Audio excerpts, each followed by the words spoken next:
writing an anti-Islam book, that a lot of books fell off the shelf. And one of the books that fell off the shelf was the Quran. And when I picked it up, my hand was on a page with Surah 22, Ayat 46. And it says, it's not the eyes that are blind, but the hearts. And I thought to myself, that really is my problem.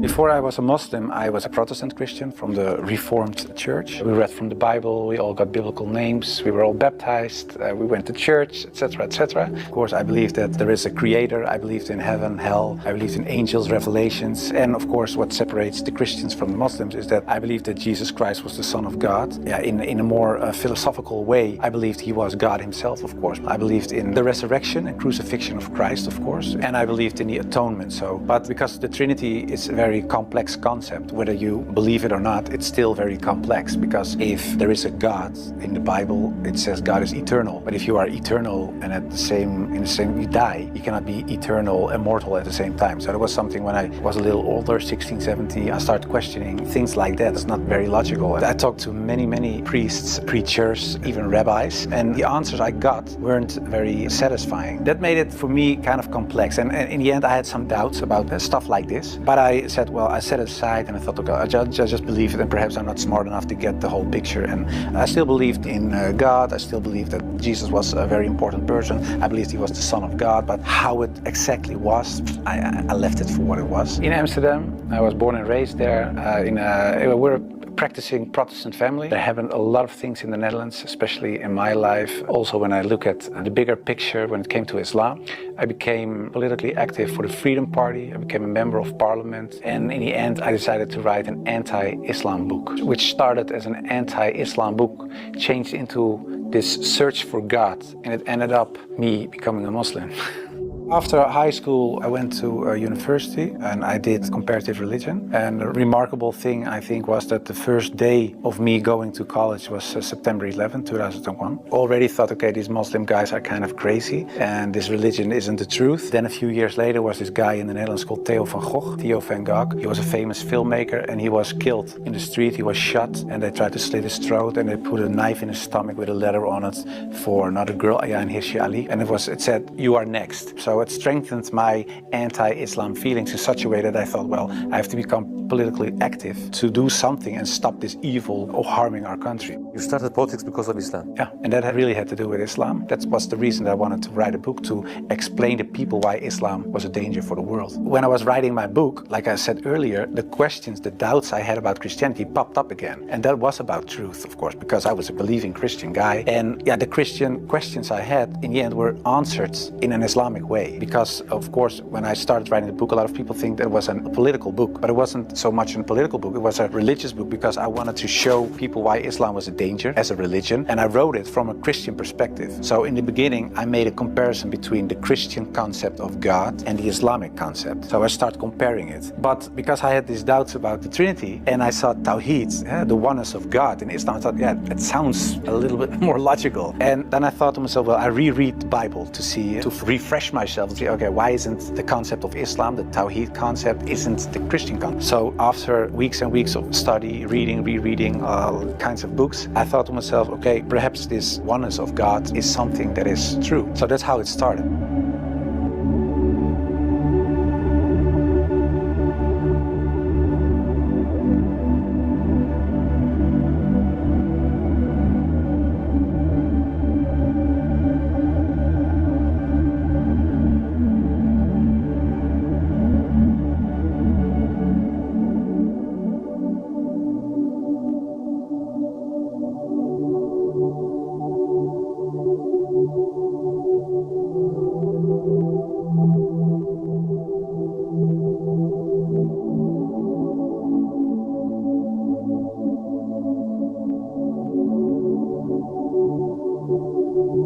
I started writing to several authorities on these religious matters. And one of the guys that I wrote to was Sheikh Abdul Hakim Murad, and he's a professor from Cambridge University. But in a way, it was kind of strange, of course, because I was a politician back then still. I was writing an anti-Islam book with an anti-Islam purpose. And I'm asking this Muslim professor from another country, can you help me?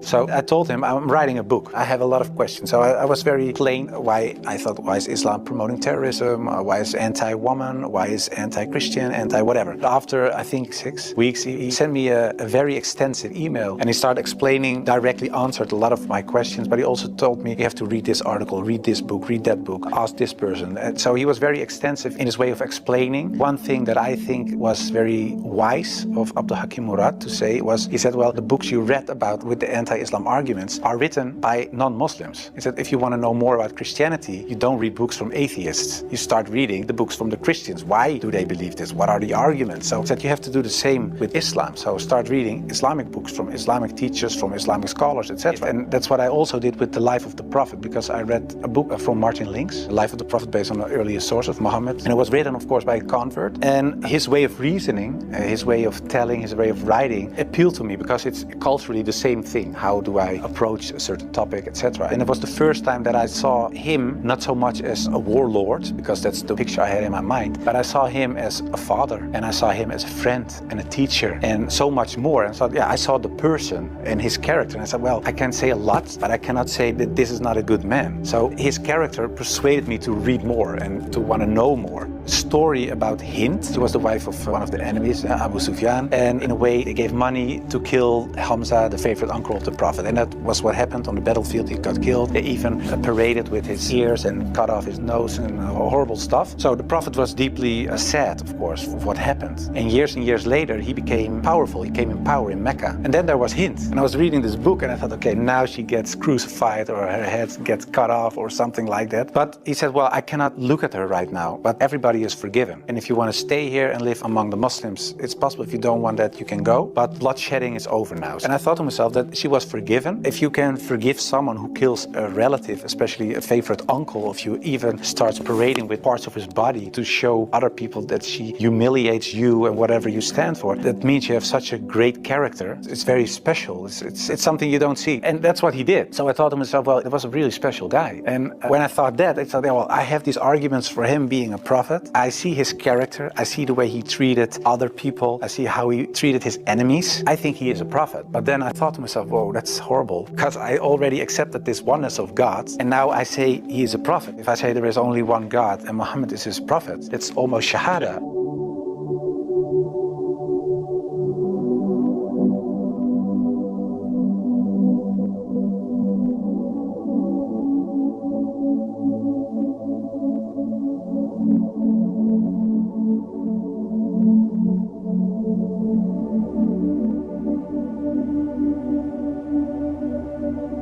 So I thought to myself, okay, let's close the books, stop, this is going in the wrong direction. And of course, I wasn't that anti-Islam anymore because of what I read, what I saw, and what I experienced. What I tell you now, it sounds a little like a fairy tale, but it really happened. In the end, there were all these books at the table, and when I had this feeling of, yeah, okay, this is Shahada in a way, I thought, well, I put all the books away, and I put the books on the highest shelf, but there were so many books that a lot of books fell off the shelf. And one of the books that fell off the shelf was the Quran. And when I picked it up, my hand was on a page with Surah 22, Ayat 46. And it says, it's not the eyes that are blind, but the hearts. And I thought to myself, that really is my problem. I could see it with my own eyes, but I still couldn't accept the fact that I said he is a prophet, there is this one God. I just couldn't, so it wasn't my eyes that were blind, but it was really my heart. I couldn't accept it. I think my nafs or my nefs or whatever, my ego, I couldn't accept it. And I said, well, God, I don't care if it's the God from the Bible or the Quran, give me a sign or something so that I 100% sure know this is the way. And I went to bed, but when I woke up, I felt very secure in myself. I really feel very secure. I've never been more secure about anything else. The whole anxiety or the whole doubting issue, it disappeared like snow for the sun. I thought to myself, well, I think I'm a Muslim.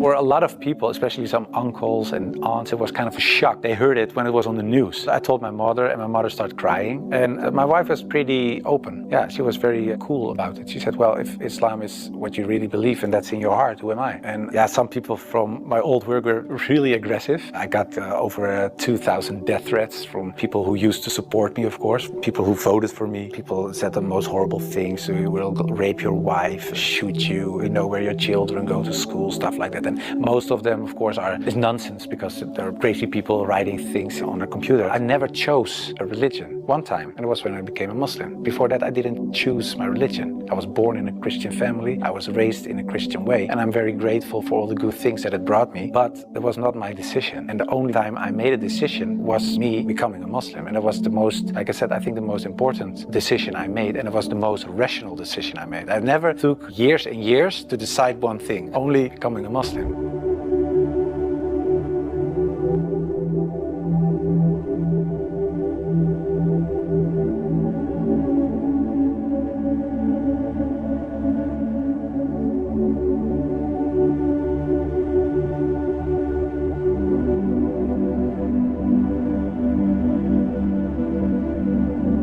Founded an organization. It's called the IXC, Islam Experience Center. And we go to schools, primary school, high school, college, universities, but also to departments of the government, other social organizations, churches, to take away misconceptions about Islam, to share the message, to show Islam in its true colors. And we do it by virtual reality with the glasses, so it's a very fun experience as well. And we try to erase in a way the things I said and done in the past.